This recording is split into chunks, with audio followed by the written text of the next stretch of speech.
சீரியல்களின் full எபிசோடுகளை Sun டிவியில் ஒளிபரப்பான உடனே எக்ஸ்க்ளூசிவாக சன் நெக்ஸ்டில் மட்டும் ஃப்ரீயா பாருங்கள். நம்ம அண்ணன் தான். வணக்கம் தம்பி.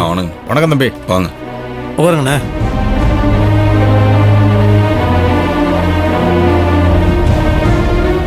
உட்காருங்க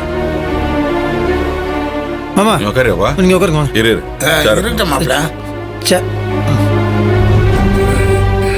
உட்கார். சரிப்பா உட்காருங்க மாமா. நீங்க உட்காருங்க. என்னென்ன சாப்பிட்றீங்க? காபி? அதெல்லாம் ஒன்றும் வேணாம். காபி வீட்ல பால் இல்ல. டீ சாப்பிட்டீங்களாண்ணே? குடிமா. பரவாயில்ல, வேணாம் தம்பி, இப்பதான் சாப்பிட்டு வந்தோம். சரி சரி. அப்புறம் சொல்லுங்கண்ணே, என்ன இவ்வளவு தூரம், என்ன விஷயம்? ஊருக்குள்ள உங்க தங்கச்சி வீடு கட்டுறதா சொல்லி பணம் வாங்கின பிரச்சனை இருக்குங்க. அதான் முடிஞ்சு போன விஷயமாச்சே. முழுசா சொல்ல விடுங்க. சொல்லுங்க. பஞ்சாயத்து தலைவரை ஊர்ல இருக்கிற ஜனங்களோட பணத்தை ஏமாத்திட்டாங்களாம். அதனால அவங்க தலைவரா நீடிக்கிறதுல எங்களுக்கு யாருக்கும் விருப்பம் இல்ல.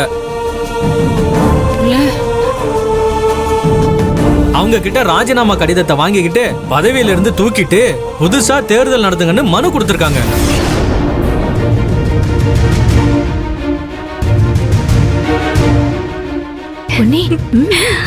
யாரு யாரு சைன் பண்ணி கொடுத்துருக்கா? ஊர்ல இருக்கிற எல்லாரும் சைன் பண்ணி கொடுத்திருக்காங்க, பாருங்க. அதெல்லாம் ஒண்ணு வேணாம் சார். ராஜாமா பண்ற அளவுல என் தங்கச்சி ஒரு தப்பும் பண்ணல. பாருங்களேன், ஊருக்கு நல்லது பண்ணணும்னு நினைச்சு மோசக்காரங்கிட்ட ஏமாந்துட்டோமே தவிர வேணும்ட்டே நாங்க எந்த தப்பும் பண்ணல. ஏன் சார், அதான் காடு கரையெல்லாம் விற்று எல்லா பணத்தையும் என் தங்கச்சியும் கொடுத்துருச்சு, மாப்பிளையும் கொடுத்துட்டாரு. அதுக்கப்புறம் திரும்ப திரும்ப அதே பேச என்ன சார் அர்த்தம்? தம்பி, தங்கச்சி ஊர் மக்கள்கிட்ட வாங்கின பணம் எல்லாத்தையும் திருப்பி செட்டில் பண்ணிட்டாங்க. ஆனா ஓட்டு போட்டு ஜெயிக்க வச்ச ஜனங்களுக்கு நம்பிக்கை வரலையே.